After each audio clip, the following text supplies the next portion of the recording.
room. A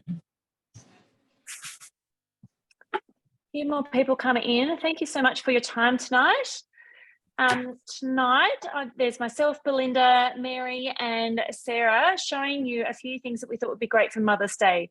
Now, we really appreciate your time because all of the things we're showing you tonight require a little bit of prep beforehand, which we've all done, so that when you get to Mother's Day, you don't have a lot of work to do.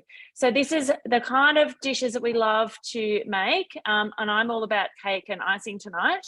Sarah's going to be showing you a lovely chicken galette, and Mary is showing us sort of a sausage roll recipe, but how you can fancy it up for the adults as well as the kids. So it kind of covers both demographics and a few, I think, things with the cutter tonight. I believe. We were just going to see how we go. We kind of just flip between one another and show you all these great dishes. So please, I'd love if you just put in the chat where you're from, because we actually cover quite an area across Victoria, and we just love if you put in the chat where you're from tonight, and if you've got questions, please put it in the chat so that we can answer them for you. We've got a couple of other consultants on tonight, so they might jump into the chat and answer anything for you. But we are going to jump over to Sarah Clark, who, if you don't know Sarah, our lovely Sarah has just moved back into her kitchen after having it renovated after a long period of time. And so I think she's very excited to show off her new kitchen. So let's bring Sarah to the front. Now, is Sarah spotlighted? I think I need to take myself off spotlight. Yeah, no, I've done it for you, Belinda. You've done it? Okay, so Sarah's on spotlight now? Yeah, she was, yeah. Speak, that's it. Hello, everyone. Thanks for joining us tonight. I've put that down. I was using the scales on there, of course. And hi, Sharon. Thank you. I'm making the amazing family chicken galette tonight. I don't know if my screen will show up. I've made it as low as possible in lighting. Yeah, it's a bit reflective, Sarah, but I think it'll be all right. So there's our recipe there, the family chicken galette. It's rated as being a medium type difficulty, but it's actually not difficult. It's just a case of preparing a little bit beforehand, and then it's so simple to assemble. So what I'm going to show tonight is I've got two thermies here. So I'll do some pastry in one. A lot of people don't make pastry because they're worried it's going to be complex. I want to show just how easy it is. And then to save time, I'll move straight on to doing the bacon and onion jam that is part of this recipe. It is so amazing. But of course, what I've done is made this recipe yesterday as well, and made it as a small one. You can actually do it in half. So I made two small ones, or made one small one yesterday, and I've got all the components ready to assemble to make one today. So once I've got that happening and it's cooking, I'll assemble the other one, show you that bit, pop it in the oven, and then explain the rest of that and how it goes. Okay, so I think we'll just start with the pastry. So going to the start of the recipe, one of the things that you do need to prepare is that your butter needs to be icy. I don't know if anyone saw last week at Homes and Gardens, but Fast Ed actually made a very similar pastry, got a block of butter and put it in the freezer, and then grated it, and it took him about 5 to 10 minutes. Just excuse me while I grab my butter.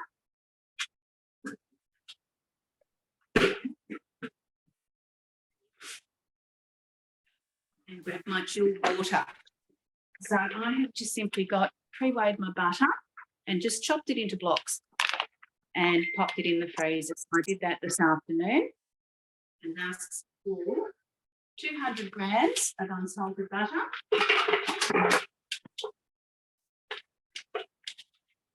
194, that's pretty close.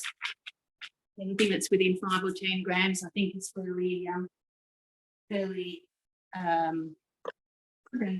works well. 200 grams of plain flour. So it's actually 50-50 butter and flour, which lets you know that it's going to be a beautiful golden and crispy and buttery pastry. It's just divine. And I do love that the scales are integrated. There we are, 2 and 4.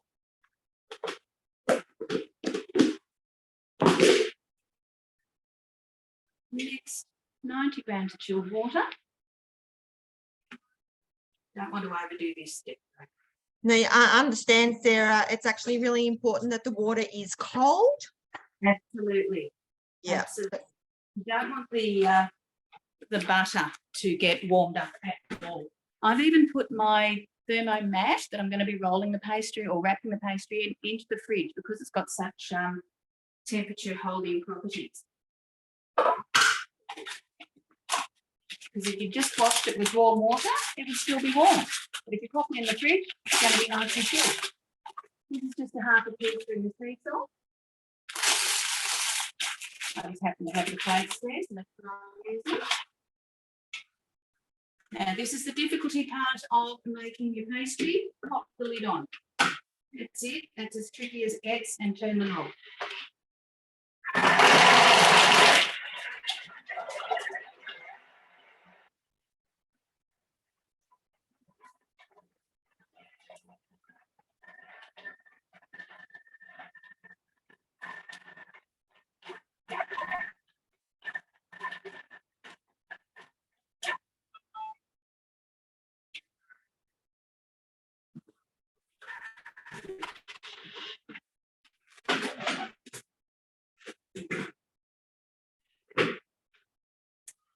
And that's pastry made.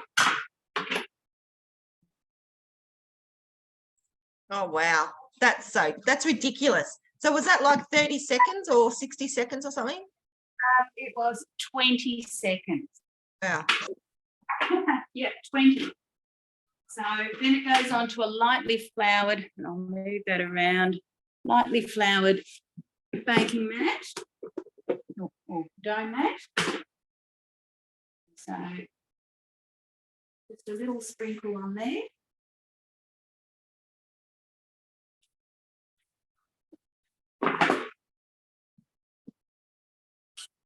And use it like Play-Doh or glue tack to get the other bits off. But be careful not to handle it for long because you don't want to warm it up.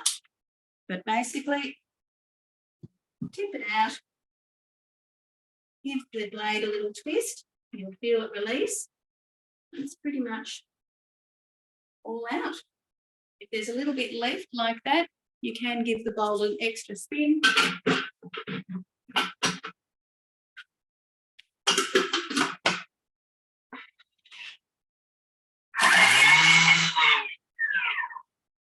Just for a second, and that'll fling all that extra pastry off the blades. So that's just a handy hint. See how clean the blades are now? And then I'll just grab that other little piece of pastry dough and flick it around, and it's picked all that up. Just like that. Sarah? Yes. Have you made this gluten-free at all? I haven't yet, but I do plan to. We just had Lindy just asked the question if you could substitute the flour in the pastry for gluten-free flour. Not in this particular pastry. You would need to actually do a gluten-free pastry. All the rest of the filling is gluten-free. It's easy enough there's some flour added as a thickener in the chicken mix, but you can certainly use corn flour or a mix of corn flour and potato starch. It's interesting. Sharon's just commented that she makes it gluten-free all the time just by swapping out the flour. Sharon, if you've got we often tell people that the Aldi gluten-free flour is really good. If you've got any other suggestions, type it in the chat. It would be helpful for the gluten-free people out there.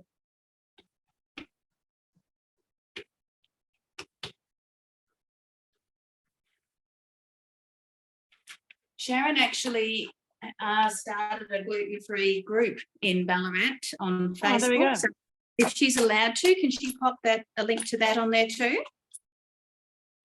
I'm sure that would be fun. That's my pastry all wrapped up and going into the fridge. And I'll actually bring out the other one, and I think I'll assemble it before I start on the jam, because then you're sort of going to be knowing what you're looking at. Is that okay?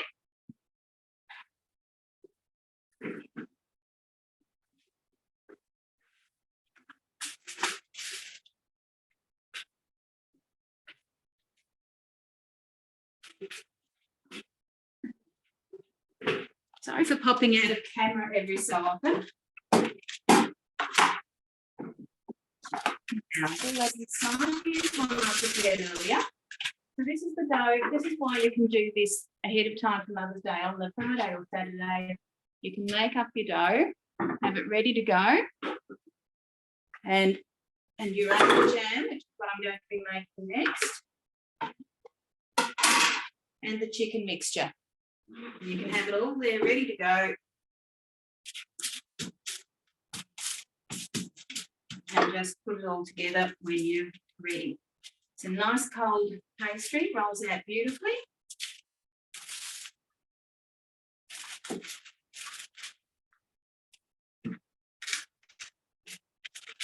For those who are really, really happy with their pastry, you can even do the fold, you know, the book folds over and over with it. But I find that I'm in too much of a rush usually. I just make it and roll it and off I go. I'm a very rustic cook. Probably couldn't cook it all the way to having a Thermomix hold my hand.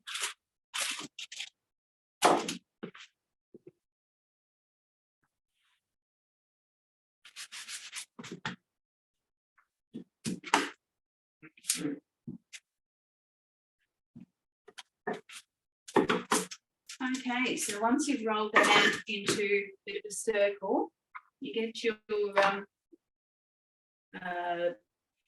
onion jam mix and spread it over the pastry, leaving a gap around the edge. Just going to speak up for a minute there, Sarah. One of the ladies has just arrived late. Sarah's making the chicken galette.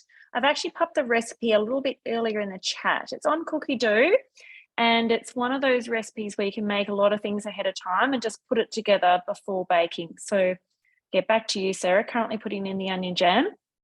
Absolutely. So this is onion jam that I also made yesterday. If you're wanting a handy hint, you'll find that this is a bacon and onion jam, and it is just divine. I often double the recipe because I'll then use it with breakfast and with other things. It's just so lovely. So a little bit of that, pretty much the jam in itself acts like a little bit of a waterproof on the pastry.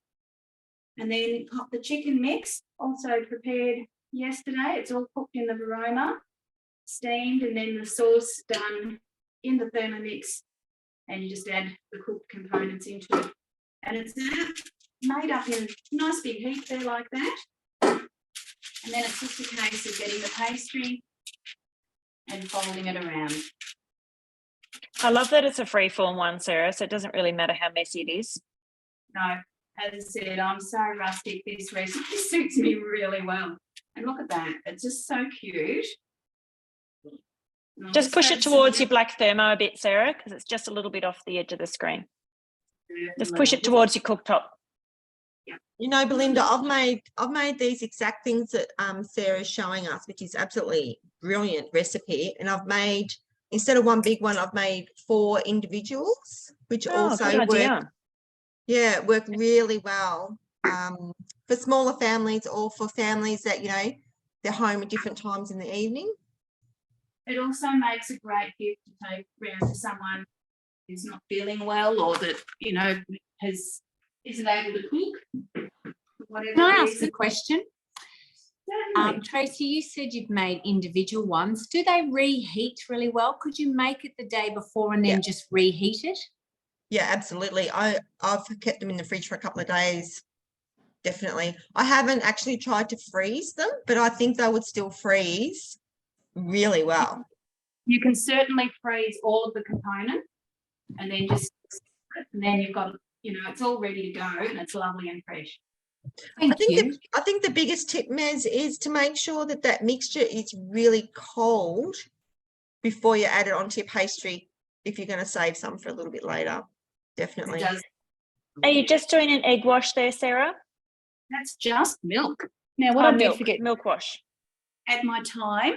Now, just in case anyone's ever bought thyme, you get a whole lot of it in one of these little containers. This is the thyme. This probably won't be very obvious, but this thyme didn't go into water. So that's what it looks like sort of 3 days later, looking a bit, how's your father? But the rest of it, I treat all of my herbs like fresh flowers and pop them in water. So that's just in a tiny bit of water there. And these are as fresh as if I'd just picked them off the bush. Oh, So good that's tip. a handy hint for your herbs and things as well. And then just pick them off there. And then that is going on to my lovely rose gold tray. I think I'll leave the paper on it. It's going to be too big to do.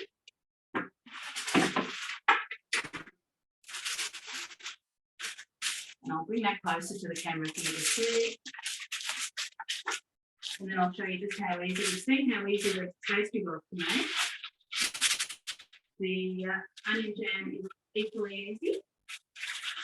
And I've got everything ready to make the chicken as well, or you can come back to me with that either way. Now, can you see that well enough?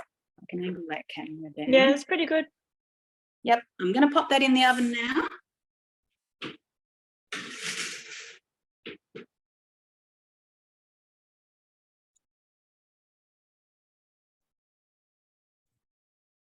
And my hubby will be happy to know that tea will be ready in about 25 minutes.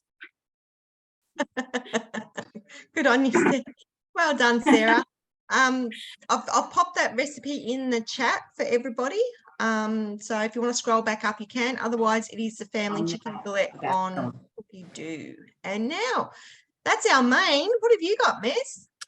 Well, I'm doing, I'm free falling tonight. So I'm doing an old recipe that one of those default to. It's like a sausage roll mixture, one that I've sort of tweaked over the years. And I just thought I'd show you just how incredibly easy this is, but also how you can do it in different ways. So here's one I prepared earlier. This is some of the leftover, which is basically sausage mince and a whole lot of vegetables. So this isn't on Cookie Do. This is in my head, but I really wanted to showcase the manual bit because I've had a few customers going, oh, I had to try one of your recipes and, oh, now I've got a better understanding of how all those settings. So we've got our home screen with our 3 buttons. Settings are found if you swipe to the left, which of course the way I'm doing is back to front to you, but if you swipe to your left, you've got all these amazing settings, everything from your scales to dough, to blend, to sous vide, to thicken. And down the bottom, we've got our 2 new ones, the grating and slicing for our new cutter, which I'll come back to later. So in my bowl, back in the home screen, now this is a bit of a secret, couple of ingredients, so listen carefully. So 1 onion, an apple that I haven't even peeled, quartered and cored, a carrot, and she's a fairly big one, thick one, a zucchini, which if anyone's growing some at the moment, there's heaps of, a zucchini. So there's about, I should have weighed that, but there's nearly 1 kilo of vegetables in there.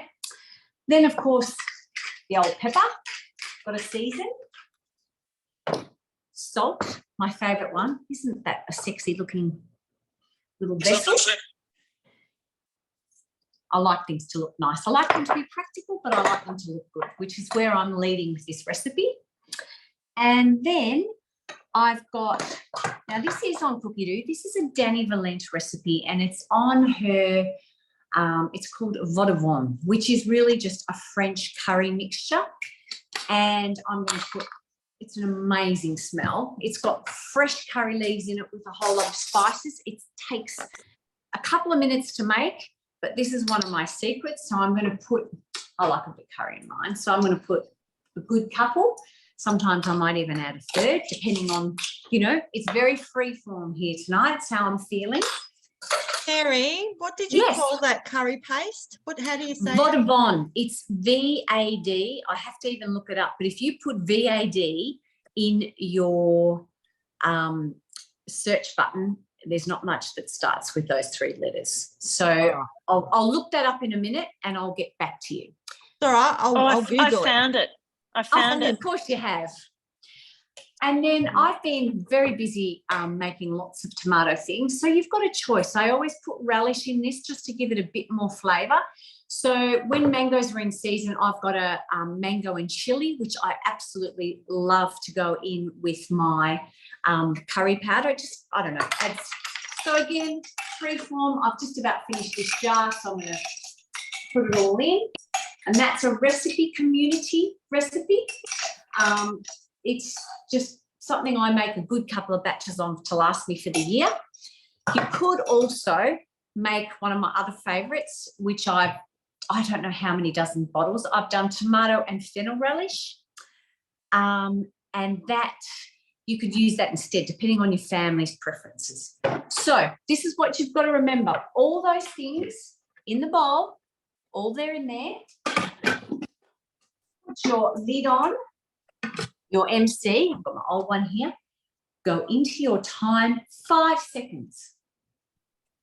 Then hit your speed button, 5 seconds on speed 5. So 5 seconds, speed 5.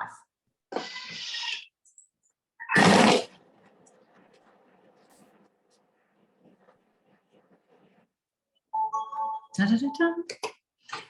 And if you want to make it a little bit more finer, if you've got young children, you're trying to hide your vegetables, you can. But I like a little bit of texture, but I've just noticed one of that big carrot, I've got a big bit. So I'm just going to give it just a little bit more. Use my spatula to put it all down and make sure it's all incorporated. Relish on top, you want that in there.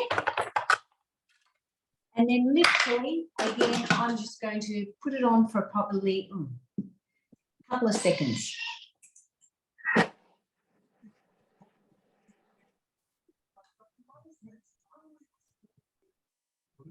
We'll have to get Belinda to share that recipe because I can't find it on the recipe community. I've added it in the chat.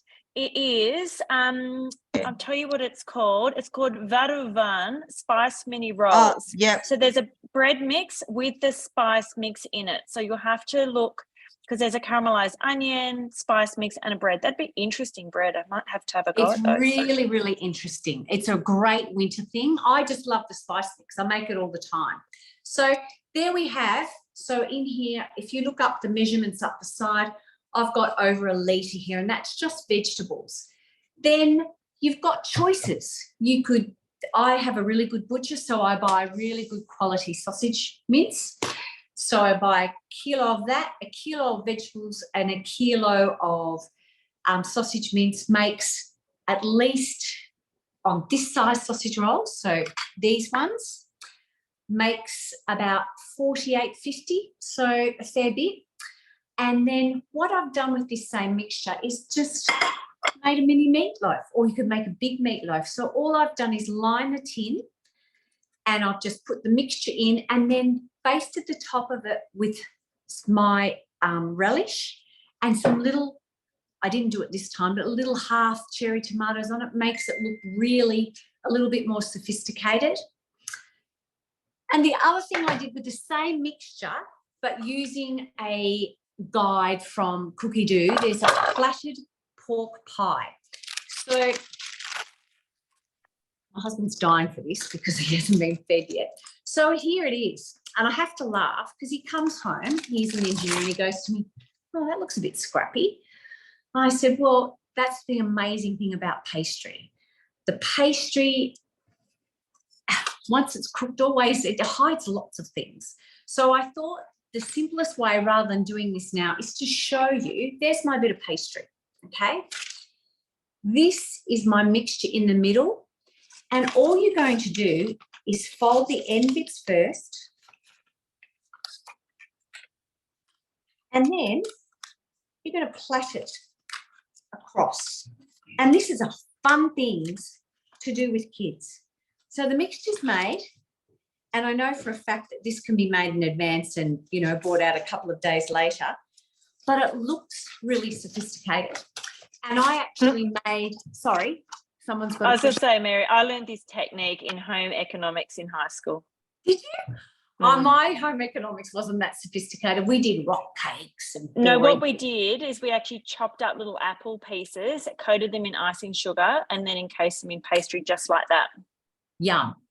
It's funny, this one in particular, I actually used some pork sausages and did this mix and added an extra apple. So I did 2 apples, exactly what you saw, onion, carrot, spices, zucchini, you can admit that if you don't have it, and I put 2 apples and some pork sausages. So this is my version of a platted pork pie using my sausage roll mixture. No, that's pretty cool. I just think it's a, it can be done in the fridge. I'm working Mother's Day weekend at the winery, and I'm thinking I'll just do something like this. So Sunday night I come home, all they've got to do is put it in the oven. But I thought I'd show you one more thing with the cutter that I'm going to complement this with. So bear with me, I'll just get it off the stove. Mary, Beck's asking which pastry recipe. So I did the cheats today. As you can see, I've got beautiful hat hair. I've been in the garden this afternoon. So I've just used puff. You can make rough puff, and the pastry that Sarah used in that, it's probably my all-time favourite new one in the last year, is that beautiful chicken family galette. That is an amazing pastry. So I always have, even though I do nearly all my pastry in my Thermomix, I always have good old puff pastry in the freezer, just because when you're under the pump, it's just something that I don't have to think about. So I'll be honest, I cheat sometimes.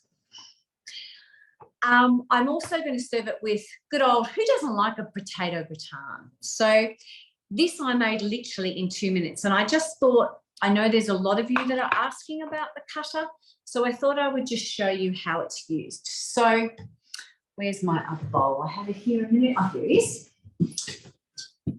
So I don't know if any of you know, but at the moment, one of the host rewards, if you host during this month and you someone buys from your cooking experience, you have access to another bowl at $99 rather than $395.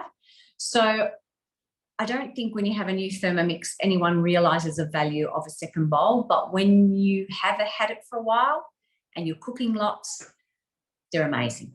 So this is the cutter, and to me, this is the missing link in the texture that I love. I mean, I'm very happy to serve that up all done in 5 seconds in speed 5. But if you wanted to grate or you wanted to slice really finely, you don't need a mandolin anymore.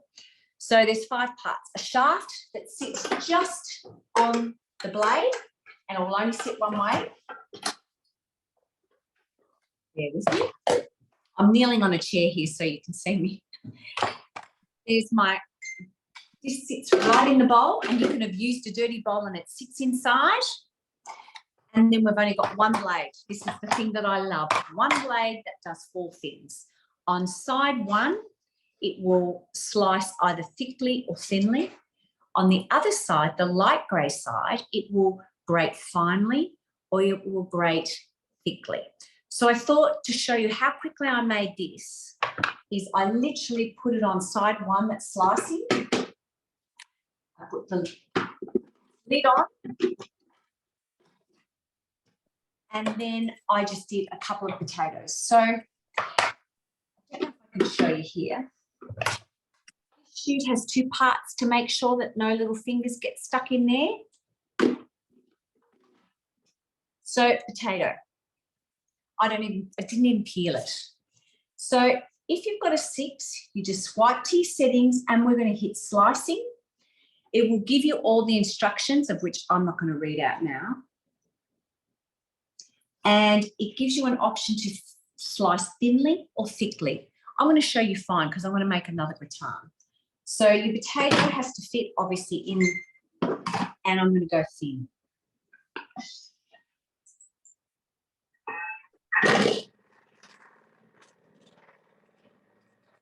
I love thin potato, also on pizza. It's really nice to put the thin potato on pizzas because it cooks really quickly. Yes. And that, I think this took me, I think it was 15, 20 minutes. I was doing a lot of other things. So the only thing I will give you a word of warning, this is sharp, obviously has to be. So they actually do recommend in the top of the dishwasher, and that's a great place to sit it. But this is what amazes me. Even if with a mandolin, that would take me quite a few minutes. That took me, I think, about 3 seconds. And they're, you know, the old saying, wafer thin. thin as. So I just literally, I didn't even do it anything other. All I did was just spread it out like this. And then in my bowl, I just did some salt, pepper, and I had a few onion flakes, but I don't buy, but my son does. So I threw that in with a little bit of cream, which, just a tip, I don't always have fresh cream in my fridge. I do at the moment, but the other day I didn't. And these are really handy little things. They're not cheap, but they're really handy to have. And I can have one sitting in there for, 3 months, and then I might need it. But it's a really handy. So I just put some pouring cream in that, whisked it all around, and made. Mary, I've never realised that you can buy is that UHT cream? Yes. Oh, I had no It's idea you could Devondale. even buy such a thing. There you go. There you go. And I just write on it when I, opened it up. But it's just a really handy thing to have in your pantry, a bit like puff pastry. Sometimes we want to use everything purely, but it's always nice to have a few. Oh, there you go. Sarah's got some. Yeah, I can't see. Well, I'm Sarah. going to look for them now next time I'm in the supermarket, because I just didn't even know that existed. Sometimes you don't look for something. Well, it's just, I don't know, the amount of people I've told about, and they go, I never knew. But it's just one of those things. I don't have lots of pre-made things in my pantry that I haven't made, but that's a darn handy one to have. And then I'll just show you, I won't show you the grating. It's just as quick. I would flick the blade over to number 2, and I thickly grated some cheese, and I just spread that on top and cooked it. And I promise you that took me 2 minutes to put in the oven. So it's so good. I have to be honest, I don't get excited about accessories, but I am excited about this one because it just gives me that textural element I've been looking for. Does anyone have any questions before I hand over to Belinda? I'm going to take a no on that. How to use it with the TM5. Brenda, you will be able to do that, and just check in with your consultant when you get one, because there is a specific cookbook that just explains. You'll basically use forward and reverse to get the 2 different grating abilities with the TM5. So just check in with your consultant. And speed 4, you can't, a bit like the butterfly, you can't go over speed 4. Yeah. I think I'm done. I am just going to add a recipe into the chat for How anybody long do who you wants. bake? How long did you bake the grating for, Mary, in that small? I did that for about somewhere between 15 and 20 minutes on 180. And it was bubbling, like it was really bubbling, because it's so thin, it cooks so quickly. You could do it thickly and you could decorate it. And there's another recipe I would like to recommend that I think is amazing using the grater, and that is the vegetable bake. It uses potato, carrot, zucchini, all sliced thickly, and then some thin onion. And I make it in a big dish like this, and even my protein boy really loves this. And again, great for lunches, or make prior and then bring out and just reheat. Awesome. Thank you, Mez. You're amazing. Pleasure. Hi, Okay. everyone. I'm all about cake tonight. Now, I've added a recipe in the chat. It's from the recipe community, and it's ermine buttercream. So I have uploaded that recipe onto my created recipes.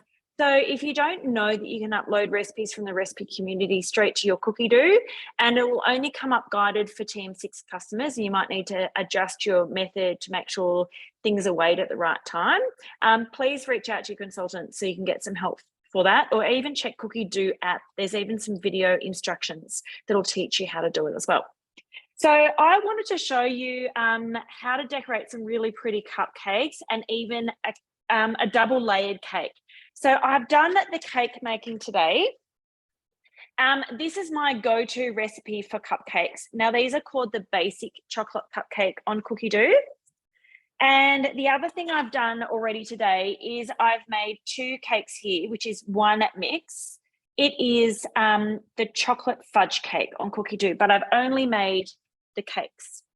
But I'm going to walk you through this buttercream, and I'm doing 2 different lots today.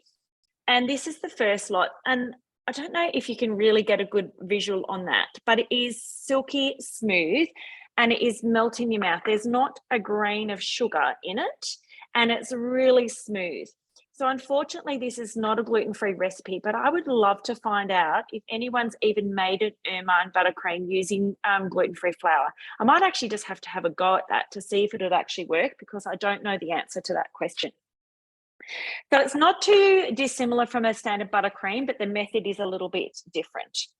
So I'm just going to scroll down and find my recipe, and it is on the chat there. If you'd like to have a look at this recipe. But what makes this recipe unique is the first step, you need to make a roux. So when I talk about a roux, it means flour and milk that's cooked together. So this is the roux that I've made earlier today, because it's basically like making a white sauce.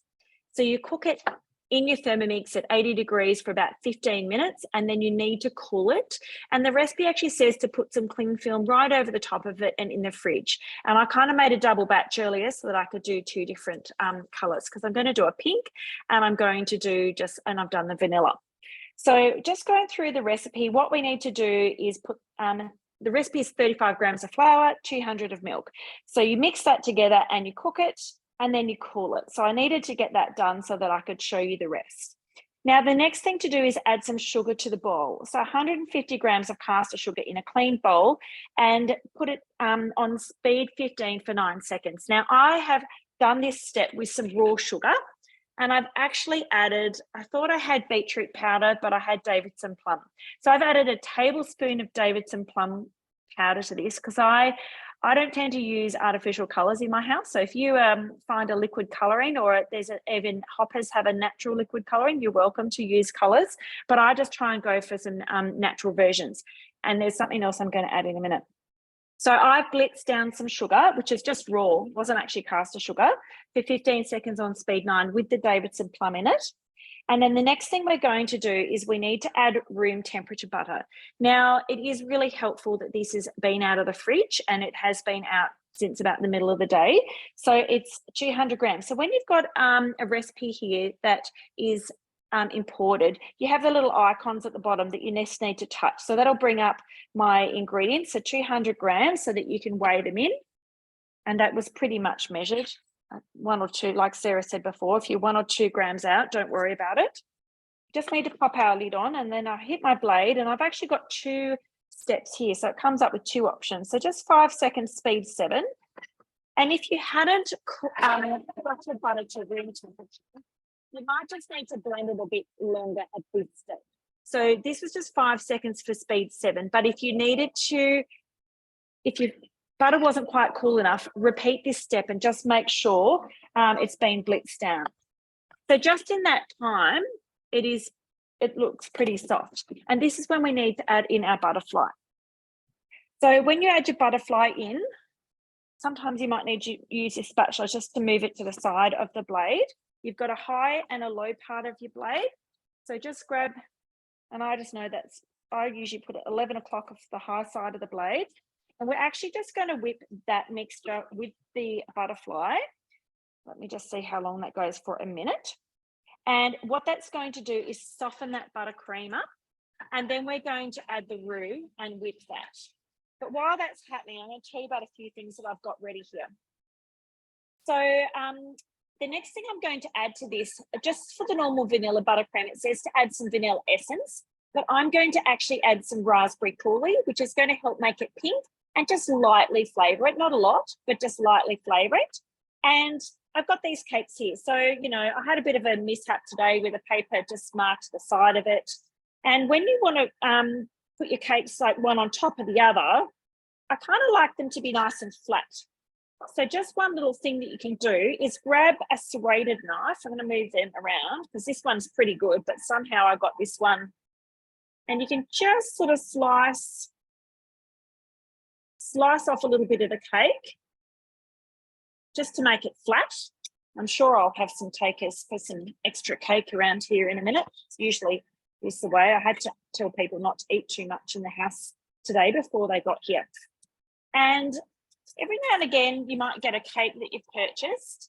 And I just keep the little base and cover it with foil so that if you ever want to make a cake like this, you can actually use a little stand. And this isn't something you can get from the mix shop. I don't think this stand, but I was given it. So This is what I use. And I'm actually going to sandwich the cake with something that you can also make. The recipe's on Cookie Doo.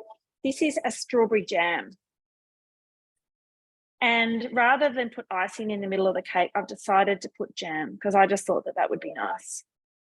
And I have to try and make sure my kids don't eat all the jam because they do love it. And homemade strawberry jam, once you've made it, the recipe on Cookie Doo takes about sort of 35 minutes. It doesn't take long. And then we've got our cake. Now, it's not perfect by any means, but that's going to be the start of my layered cake.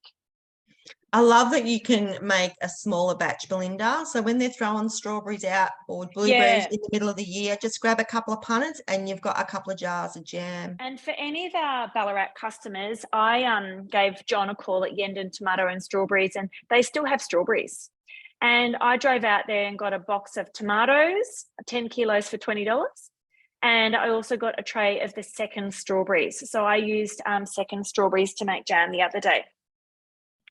So my buttercream is slightly whipped.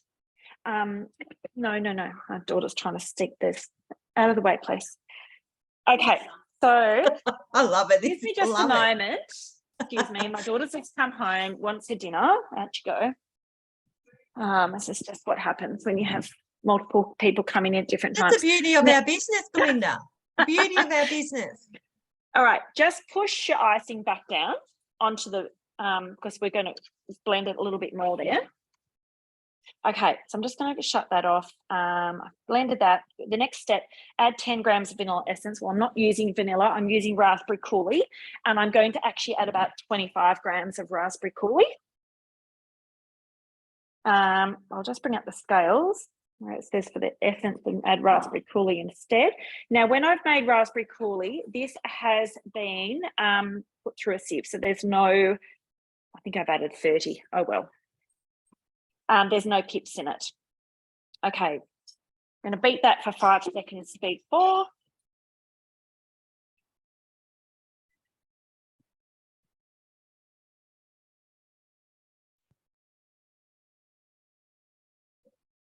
My favourite coulis is in a chia pudding recipe and it's plum and raspberry.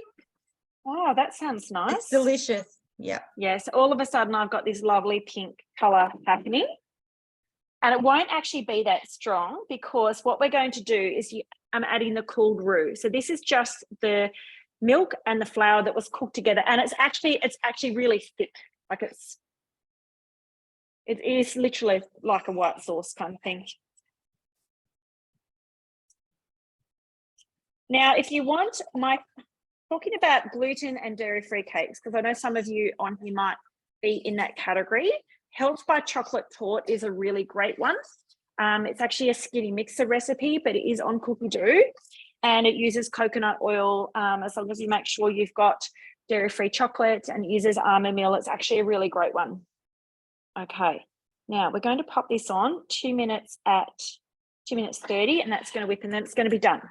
So I wanted to show you a couple of things that I've. Okay. So this is one of our piping bags. I don't know if anybody needs a piping bag, but they're really good. And I'm going to show you how we put it together. This little part has got like the screw motion on here. So we just pop that inside your piping bag. And when you first get your piping bags, come in a set of 2, you do need to trim the bottom off it. And so I just have it so that it's about like that. Now I've just got like a little star piping tip tonight, and I'm just going to pop that on the top. And then come a bit closer, you grab this bit and you literally just screw it on over the top of that bag. Sometimes just have to push a little bit just to engage that. Okay, so then we've got our piping tip and our bag ready to go. Just going to move a couple of things out of the way here. Now I've got a few little decorating ideas. If it's my kids' choice, we would be using Maltesers. If it's my choice, I'd probably use raspberries. So the other thing that's really great to have in your repertoire is a couple of things like a palette knife. So palette knives can be really helpful because they're really great when you want to start putting icing around your cake when you want to fill those little holes in. And I'm going to show you another little tip, which is actually one of my bread tools that I use actually to make this nice and smooth. You can actually pipe around that as well, Belinda, then Yes, smooth you it could. over. I just didn't have another, I just thought I'll do one piping bag tonight. Yeah, So absolutely. yes, I've seen quite a few people, you can pipe it around and then smooth it. So that's another way you can do it. But I thought it's not going to take me long to do it this way. And then I'm going to grab my my bread scraper that you can use to then smooth it all out. I always, you know, I just put a lot of icing on.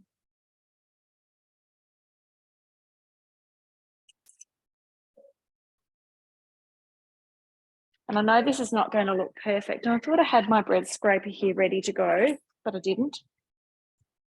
Let's just move that out of the way for the minute. But the other thing you can do with this, and I've got this neat little, and you can just run it around and smooth it. Sometimes it might take you a couple of times just to get it exactly where you want it. But just a flat bread scraper is really handy. And there's so many cakes these days that have the kind of rustic look where you still see some of the cake. So I don't ever worry that it's not perfect. It's because called a I'm not naked really- cake. Oh, naked cake. That was the word I was after. Couldn't quite think what that one was. And, you know, my cakes aren't even perfectly the same size. So, you know, you just make do with what you've got. All right. I'm just going to leave that for the moment because I wanted to show you another little technique so that you get two colours inside your piping bag. Has anybody done that before? So here's my, it's a light pinky colour. Not super super strong in pink colour, but I'm not too worried about that. I guess you could add more Cooley, but you just don't want to add too much because it is a liquid and it might start changing the texture. Now that's going to just be too hard for me to scrape at the minute, so I'm going to pop that in with the leftover cake. Now I would just mix that last little bit of raspberry Cooley in, and if it's not perfectly mixed in, don't worry. All right, I'm just going to bring this over here because I wanted to bring, okay. Belinda, what was the powder you put in initially? Oh, I did. Well, I meant to have beetroot, but I couldn't find it. So I had Davidson plum, but I think beetroot would give a better colour. And beetroot won't actually give you much of a flavour in the cake, but it'll give you a great colour. Okay, so I'm just going to, now on this tray, I've just put some cling film. Nothing fancy, just cling film. And I'm just going to do a little line of the pink. And then I'm going to grab my white and then just pop some of the white next to it. Try, I mean, it's not really quite even, but it won't really matter. So these are going to basically get pushed through the piping bag and then come out at the same time. All right, so what you need to do is just sort of wrap that up a little bit into a little bit of a log. And then you get your piping bag. Come on, hopefully, so you can see what I'm doing. So I've got my piping bag. I'm just literally going to feed that right through the end. You're going to grab the top and then you're going to squeeze. And okay, we're almost there. I'm going to bring my little tray of cupcakes over for the minute and show you just a little bit. And then maybe while we're checking in on the other girls, I will finish doing the cake and then we can come back. How's that sound? Sounds All right. awesome. I wasn't quite sure how I'd manage all this, but anyway, here we go. Now, when you're making your cupcakes, just be careful. If you fill them up too much, this is what happens. They ooze out over the side, but you know, we're not going to worry about that here.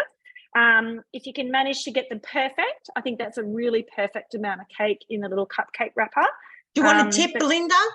A little tip for the sizing Yeah. of your cupcakes? Use Yeah. you know, the old-fashioned ice cream scoops with the click handle? This is the basic cupcake mix is really runny. I reckon I'd make more mess. Ah, well, that's a good idea for a That's a thicker good tip. batter. It just Yeah. says 3/4 full. So Yeah. you can go around in circles. And they actually are already coming through pink and cream. Mary might have a tip for the size of do. the cupcakes. It's similar to yours, Tracy. It was an old one I heard Nigella say, and she gets a teaspoon and just sort of dips it into the middle so that again, if it's runny, it may or may not work, but I would try just putting a teaspoon in the middle and just sort of making a dent in the middle so that the edges rise first and then the middle comes up later so they're flatter. But I haven't I'm made gonna- this one, believe it or not, so I'll have to try that tomorrow. I'm going to bring Great, these up great close idea. so that you can see them. I'm only going to do this amount for the moment, so I think we might want to come back and see where Sarah's at. But yeah, I don't know if you can see the slight They different look colours. amazing. They look amazing. The icing looks so fluffy. It is really amazing, and I think the raspberries give a really nice. I know. Colour. Yeah. Yeah. Anybody Beautiful. want to come over for a cupcake? Yes, please. I'm I've going got- to keep Go on, sorry. go I've over to just- Sarah. I'm going to keep Yep. going with this cake, and then All right, come we'll back pop to it. back later. Okay. Hey, Saz, how are you? What do you got going? Yeah, I've just pulled the little galette out of the oven. Oh, It's so golden, and it smells amazing. So Jeff will actually get to eat now, but I better take a photo of it before I cut it. you So do. Now, Sarah, can you just put that up again? Because I want to tell the people. You can see on Sarah's galette that the pastries come right up, way up over sort of almost half of that. So it envelopes it. If you wanted to make a flatter galette to go, around more people, you can have a smaller lip. So it really is dependent on how you roll it and how you fold it as to what the end size is. But that looks amazing. this is also only a half size one. So this is half the recipe. So you made a half recipe. Yeah, Awesome. that's a half recipe. So I just made the full recipe, but we had half of it the other night, and to show that I was able to then have the components ready to go to put it all together. I've got the bacon and onion jam cooking at the moment, the chicken steaming as well. Normally you just do one after the other. I'm fortunate enough to have 2 Thermomixes, so I can do the 2 at the same time. But then I'm actually going to let them cool, because I will actually freeze all these components and do them on Mother's Day. What a great idea. So you can have it all ready to go and have a homemade. Yeah, this is what I love these classes about. Like, beautiful. Thank you very much. We're going to add Mary to the spotlight now and see what we've got going over at Mary's house. So Sarah's taking care of our protein for our main. I just thought I'd show you how much this mixture makes, because I've just incorporated them all together. So that's a fair bit of mixture. And one other little tip, Andrew's already had his dinner, so I can only show you half of it, but sausage rolls. Little tip that I learned when I offer a pastry chef was, how, Mum taught me, you prick them with a knife or a fork, little pair of scissors, you can make your hole on any pastry. So to allow the air to, and you do that to allow the air to escape, because obviously steam rises and you don't want it to blow out. So handy little pair of scissors. So I think that's really all I've got to really show you. I've shown you the finished product. I've told you, remember, 5 seconds, speed 5. Yeah. I think that's it, Trace. So another Short and sweet. beautiful another beautiful recipe we could add. So we're looking at, you know, the chicken family galette. We're looking at the potato gratin, sausage rolls to have as well, which are beautiful. And the Skinny Mixers pork and apple rissoles Oh, in her yeah. new book make a great sausage roll meat as well. But there's another recipe, Mary, called the Asian greens, which is in the high heat function, and it would go beautiful with these dishes. So I love Asian greens, and I love that family chicken galette. It is on rotation here. It's a beautiful recipe.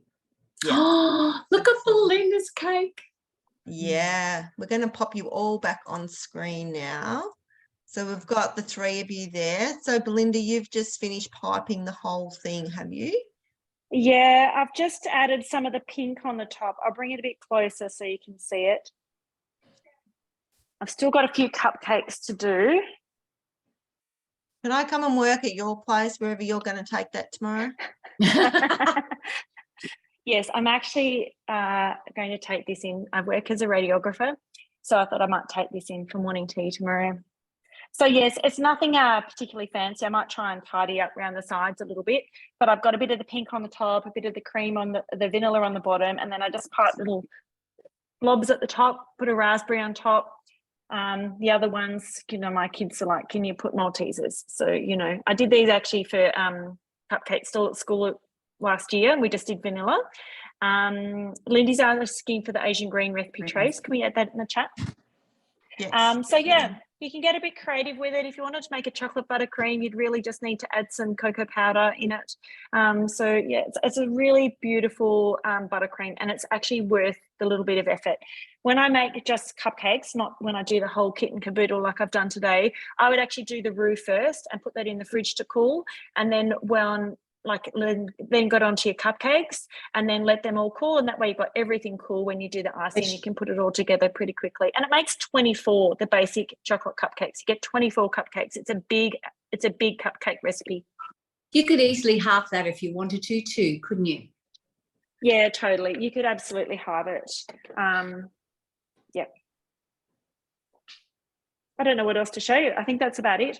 Yeah, I'm just getting this recipe. There's one here called steamed Chinese greens. I'm going to put that in the chat. And there's another one called, it actually is called Asian greens, but my filters must be a bit weird. Tracy, can I just ask, you said it was the high heat. Is that the little ebook that's one of the little books that's on Cookie Do, the high heat?